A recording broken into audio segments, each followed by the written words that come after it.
Have you ever heard of a gun that doesn't shoot straight? Now don't get it twisted. I'm not talking about malfunctions or a poor craftsman. I'm talking about a weapon deliberately designed with a bent barrel. Think that sounds absurd? Well, brace yourself because I'm about to tell you one of the most mind-blowing stories in the history of firearms innovation. Let me introduce you to the Krumlauf, a gun attachment so peculiar it seems torn straight out of a science fiction novel. But unbelievably, this invention was real, functional, and had a very specific purpose during one of the most turbulent times in history. Here's the scene. World War II, a time when advancements in weaponry moved at breakneck speed as nations scrambled for any edge in warfare.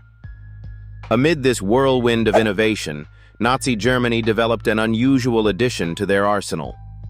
The Krumlauf, which translates literally to curved barrel, was an attachment for the German Sturmgewehr 44, a revolutionary assault rifle.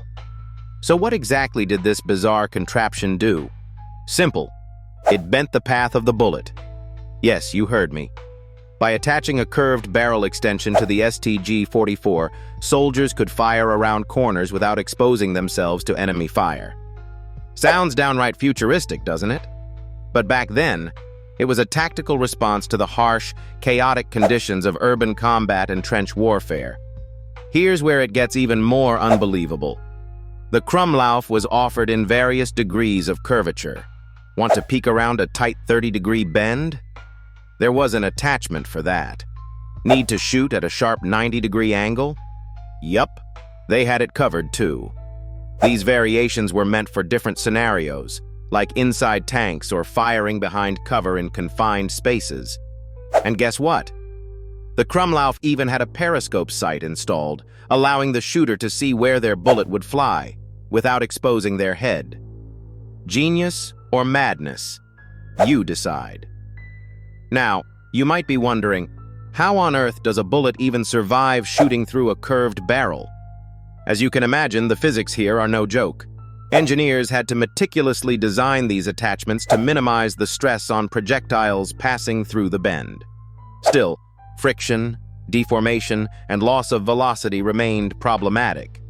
The bullets could exit the barrel intact, but they often ricocheted slightly, which reduced precision.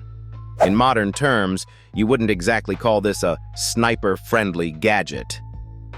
Despite these quirks, the Krumlauf served its purpose in some very specific, close-range combat scenarios. But let's not get ahead of ourselves. The Krumlauf was far from a perfect weapon. In practice, it had its fair share of flaws. The wear and tear on the curved barrels was extreme.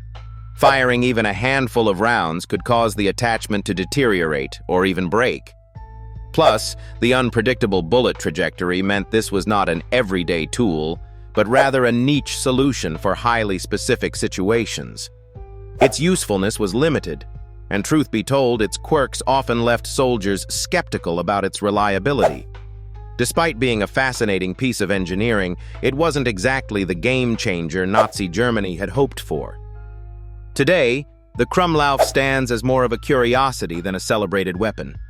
Only a handful of these odd contraptions exist in collections and museums, where they remind us of how extreme innovation can leave a permanent mark, even if it doesn't succeed. It's a testament to human ingenuity and the lengths we'll go to solve problems, even ones as wild as shooting around corners. And while its practicality may have faltered, its influence lingers in how it challenges us to think differently about technology, function, and design. So the next time someone tells you the idea of a curved gun barrel sounds outrageous, you can hit them with this incredible story. Because as improbable as it may seem, history shows us time and again that the line between impossible and reality is often blurred. There you have it. The Krumlauf, the gun with a barrel that's not what it seems. Makes you wonder what other incredible tales of firearms history are waiting to be rediscovered, doesn't it? Stick around, there's much more to come.